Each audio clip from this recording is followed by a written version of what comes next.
Добар ден на сите, почитувани граѓани, почитувани представници на медиумите. На почетокот на оваа пресконференција дозволете да јавно го осудам говорот на омраза со кој се соочи новинарот, вашиот колега Александар Виденовски. Сметам дека тоа е нешто што не смее да се случува во модерното време во кое што живееме. Слободата на говорот, како посебно на новинарите, како еден од столбовите на демократијата, е нешто за што мора сите заедно да се избориме. И јас лично, и ние тука, и многу други луѓе се соочени со таков говор на омраза. Му порачувам на Александар да истрае, да издржи, затоа што правдата и вистината е на негова страна. Почитувани присутни, дозволете да се обратам на две теми. Прво, предлог законот за минимална плата, кој што го поднесовме во собранието, затоа што ги гледаме ставовите, пораките кои што доаѓаат од владата.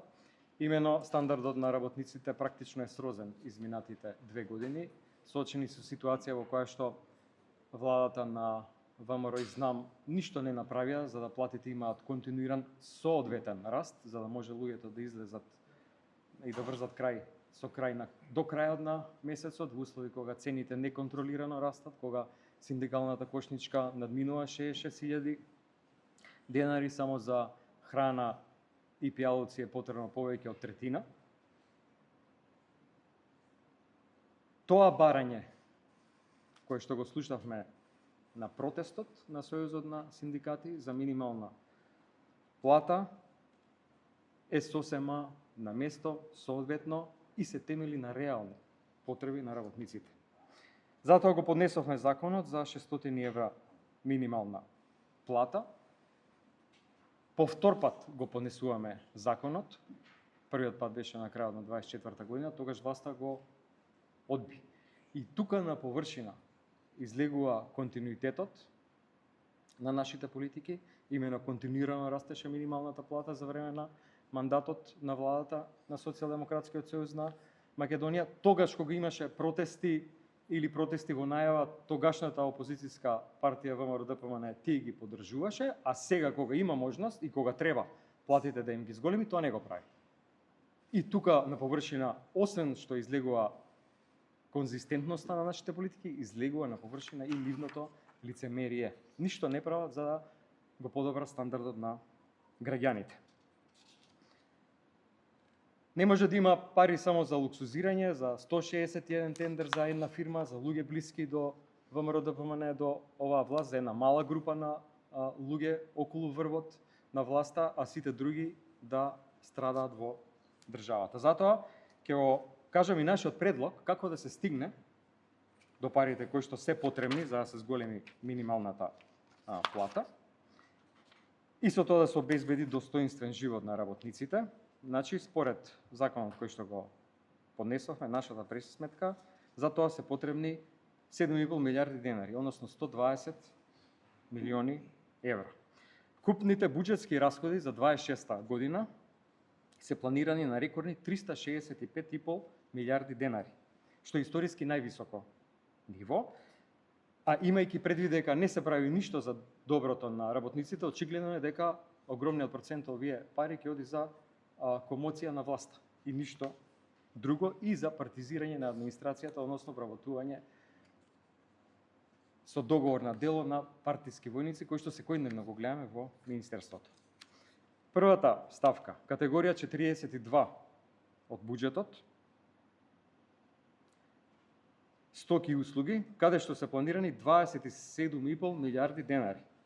И тука влегуваат патни, дневни расходи, тука влегуваат договорни услуги, репрезентации, ручеци, нови коли, мебел, комфорт за функционерите од власта.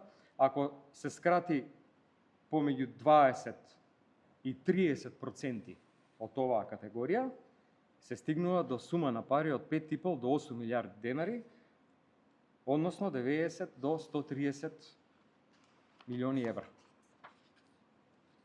И веќе тука се задоволуваат потребите за зголемување на платите на работниците. Понатаму, имајќи предвид дека се формираа нови министерства, дека тука кабинети се опремуваат, се вработуваат повторно по партиски клуч луѓе, имаме категорија 46, субвенции, трансфери, ставка 464, разни трансфери, која што е тешка 22 милиарди денари. Од кои што може со 20% да се обезбедат, кратење, да се обезбедат дополнителни 75 милиони евра. Значи, во само две категории, 46 и 42, може да се обезбедат помеѓу 130 и 200 или 205 милиони евра, сосема доволна сума на пари.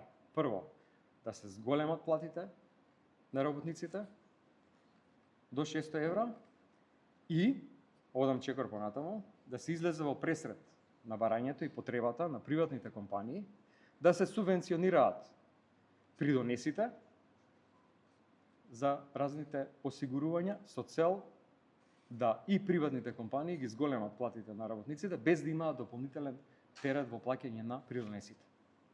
И тоа е нешто што мислам дека е сосем разумно. Мислам дека и на компаниите им е тоа потребно без да се загрози нивната ликвидност, а со ова практично сметам дека е јасно дека нема простор за изговори. Ако владата сака, тогаш ова кратење може да се направи само во овие две ставки на буџетот.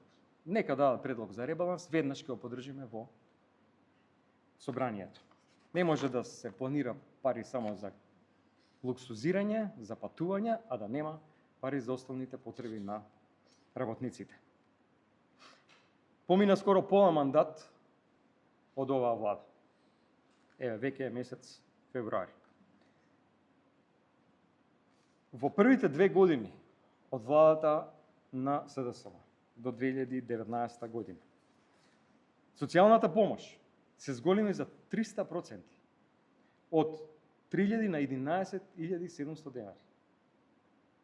Значи, пари може да се најдат. Понатаму, минималната плата за 60% во првата половина од мандатот, од 8 на 14.500 денари се зголеми.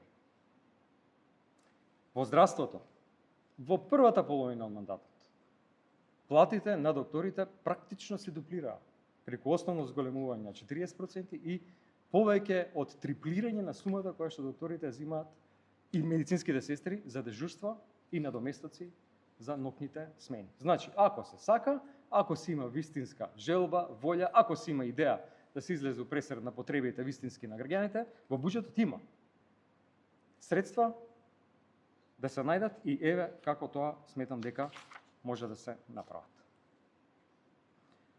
Втората тема на која што сакам да коментирам е изолацијата намерна на нашата земја. Очигледно е веќе дека ниту се спроведуваат реформи, ниту се прават потребните чекори да се фати возот за Европска Унија, на кој што веќе многу напред одат Црна Гора и Албанија.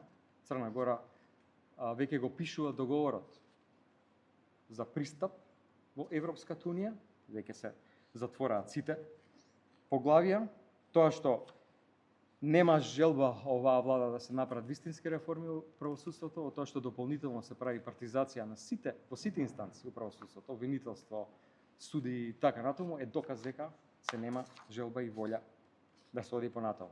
Силното влијание на премиерот Орбан на Унгарија се гледа секој ден. Започна како финансиска зависност со кредитот од милиарда евра, за кој што никој не знае каде се парите отидени.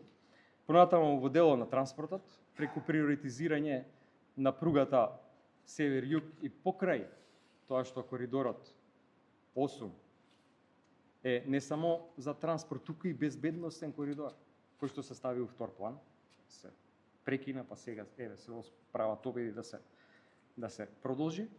Понатаму во делот на медиумите, јасна е мрежата на унгарските медиуми кај нас, кои што креираат силно антиевропско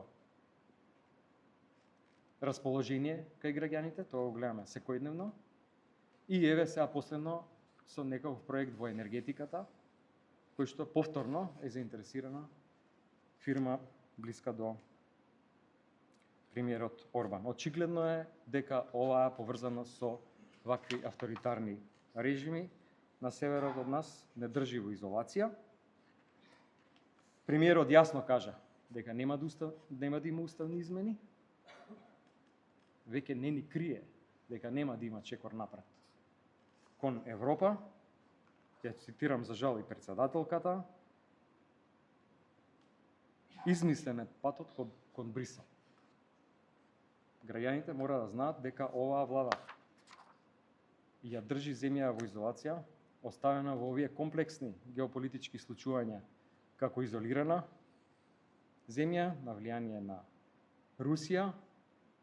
Утре ќе се отвараат нови проблеми, кога Црна Гора и Албанија ќе станат земји членки на Европската унија.